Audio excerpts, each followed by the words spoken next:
Hi, we're going to continue in lesson 9, and in this one we're going to look at some of the ways that you can add some more columns to your frequency distribution.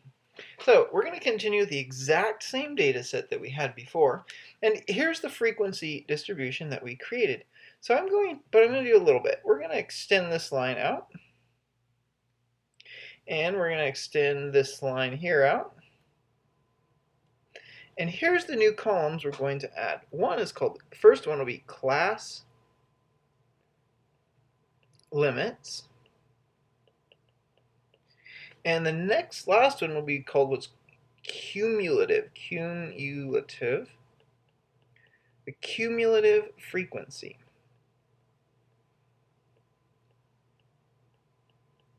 Cumulative frequency. All right, here we go. So the class limits are the nearest whole numbers inside of the class boundaries.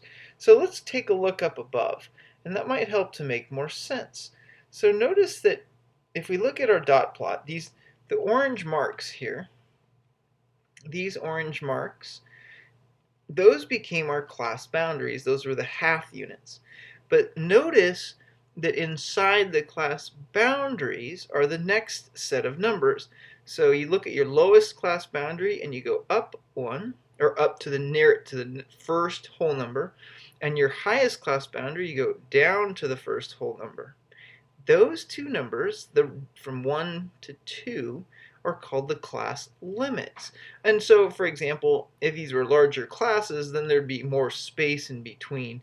But that's all it is. It's just the nearest whole numbers inside of the class boundaries. So what I have then is my class boundaries for the first class that has boundaries of 0.5 to 2.5. My limits are 1 to 2. Now for the next group, it's from 2.5 to 4.5. My lower limit is 3. My upper limit is 4. For the next class, if I go just above 4.5, the first whole number is 5. And for 6.5, the whole number that's just below it, well, that's 6. For the next class of 6.5 to 8.5, my limit is the whole number just above 6.5, well, that's 7. And the whole number just below 8.5, that's 8. And if we go down again, our class boundaries from 8.5 to 10.5, well, immediately above 8.5 is 9. And immediately below 10.5, that's 10. And those are my class limits. Okay, now the next column is called the cumulative frequency. So the cumulative frequency starts with the lowest class and ends with the highest class. And it just adds up the frequency. So let's see, in the first class, my total frequency is 3. Now, when I look at the second class, I've started from the lowest part and I've worked my way up. Now I've looked at the first 3, plus I've looked at the next 3. So this next one is 3, this 3, plus this 3 to be 6. Now when I look into the next group of data, well, I've already looked at the first 2 classes. Those had 6 data values in them. Plus I need to add to those the 4 in this next group. So now my cumulative frequency is 4 plus 6, which is 10. And then if I look into my next class, well, there was 0 data values there, plus the 10 that I've already looked at.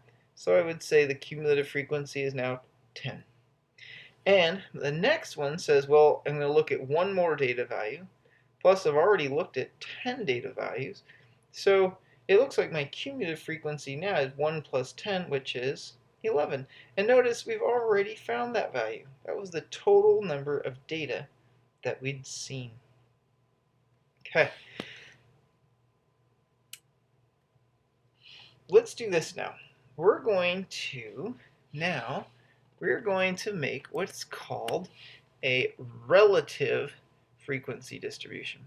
And actually, I think this takes a little bit more time, and for the sake of having a shorter video, we're going to stop this one here, And in the next video, we're going to use this exact same frequency distribution, but we're going to write it in relative terms. See you in the next video. Thank you for watching.